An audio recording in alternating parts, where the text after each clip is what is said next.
ഇപ്പോൾ M V Govindan മാഷ് പറഞ്ഞത് നയം മാറ്റിയാൽ ആരെയും സ്വീകരിക്കും എന്നുള്ളതാണ്. PDPയെ ഉൾപ്പെടുത്തിയതിനെ ന്യായീകരിച്ചുകൊണ്ടാണ് അദ്ദേഹം ഇപ്പോഴും പറയുന്നത്. അങ്ങനെ കാണുന്നത് അല്ല, LDFനെ സംബന്ധിച്ചിടത്തോളം നയം മാറ്റുക എന്ന് പറയുന്നത് നയം മാറ്റുമൊന്നും വേണ്ട. അല്ലെങ്കിലും അവർ അതിൻ്റെ ആരെയൊക്കെ കൂട്ടുപിടിക്കാൻ പറ്റുമോ അത് അവരെയൊക്കെ കൂട്ടുപിടിച്ചുകൊണ്ട് തെരഞ്ഞെടുപ്പിന് നേരിട്ട ചരിത്രമാണ് അവർക്കുള്ളത്. അപ്പോൾ ആ ചരിത്രം അവരെ സംബന്ധിച്ചിടത്തോളം അവർക്കത് മാറ്റാൻ പറ്റില്ല.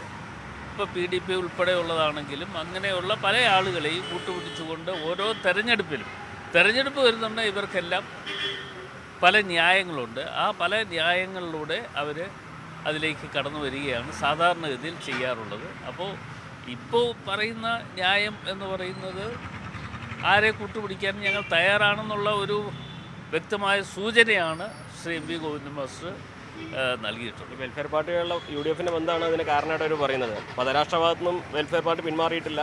അതിലെങ്ങനെയാണ് പിന്നെ കോൺഗ്രസ് അവരെ ഉൾപ്പെടുത്തുന്നതാണ് ചോദിക്കുന്നത്. ഇല്ല, അത്തരം കാര്യങ്ങളൊക്കെ പിന്നീട് അതിന് പ്രതികരിക്കാം. 10 രൂപയെക്കുറിച്ച് നല്ലൊരു സർക്കുലർ പുറത്തിറക്കിയിരുന്നു. ഈ വിഷയത്തിൽ തന്നെയാണ് വെൽഫെയർ പാർട്ടി ബന്ധം ആരോപിച്ചുകൊണ്ട് UDF സഹകരിക്കുന്ന തരത്തിലാണ് കത്തോലിക് കോൺഗ്രസിൻ്റെ സർക്കുലർ. അല്ല, അതൊന്ന് പരിശോധിച്ചതിന് ശേഷം അതിന് മറുപടി പറയാം. അതേ വിഷയത്തിൽ തന്നെയാണ് സമസ്തയുടെ നിലപാടും. സമസ്തയുടെ 2 സംഘടനകളും അതുതന്നെ ഞാൻ ഇത്തരം കാര്യങ്ങളൊന്ന് പരിശോധിച്ചതിന് ശേഷം അതിന് മറുപടി പറയും. ശരിക്കും ഈ വെൽഫെയർ പാർട്ടി ബന്ധം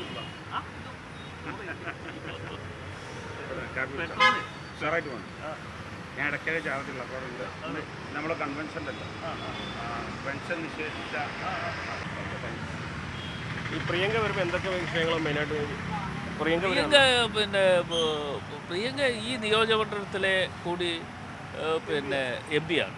അപ്പോൾ MP എന്നുള്ള നിലയിൽ ഒരു തെരഞ്ഞെടുപ്പ് നടക്കുമ്പോൾ പ്രിയങ്ക ഗാന്ധി ഇവിടെ വരുന്നു. പ്രിയങ്ക ഗാന്ധി ജനങ്ങളെ കാണുന്നതിന് വേണ്ടി എന്ന് വെച്ചാൽ പബ്ലിക് മീറ്റിങ്ങും മറ്റു കാര്യങ്ങളും അല്ല അറേഞ്ച് ചെയ്തിട്ടുള്ളത്. റോഡ് ഷോ ആയിട്ട് അവർ വന്ന് പോകുന്നു. അത്ര ഇനി ആകെ 5 ദിവസമേ ഉള്ളൂ. മലപ്പുറത്തെ കുറിച്ചുള്ള മുഖ്യമന്ത്രിയുടെ ആ അഭിമുഖവും അതുപോലെ പെൻഷൻ വിഷയമൊക്കെ വീണ്ടും സജീവ ചർച്ചയാകുമ്പോൾ അല്ല, ഇപ്പം തന്നെ ചർച്ചയായിട്ടുണ്ടല്ലോ. ജനങ്ങൾ ഇത് പലതും ചർച്ചയാക്കിയിട്ടുണ്ട്. അത് ചർച്ചയാക്കിയത് ഞങ്ങൾ പറഞ്ഞിട്ട് മാത്രമല്ല, ഞങ്ങൾ പറയുന്നതോടൊപ്പം ജനങ്ങളുടെ മനസ്സിലുള്ള കാര്യങ്ങൾ അവർ പുറത്തു പറയുന്നുണ്ട്.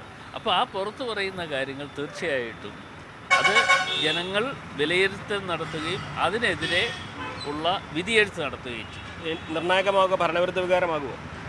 ഭരണവിരുദ്ധ വികാരം വലിയ സംശയം വല്ലതും ഉണ്ടോ? ആ കാര്യത്തിൽ ഒരു സംശയമില്ലാത്ത കാര്യമാണ്.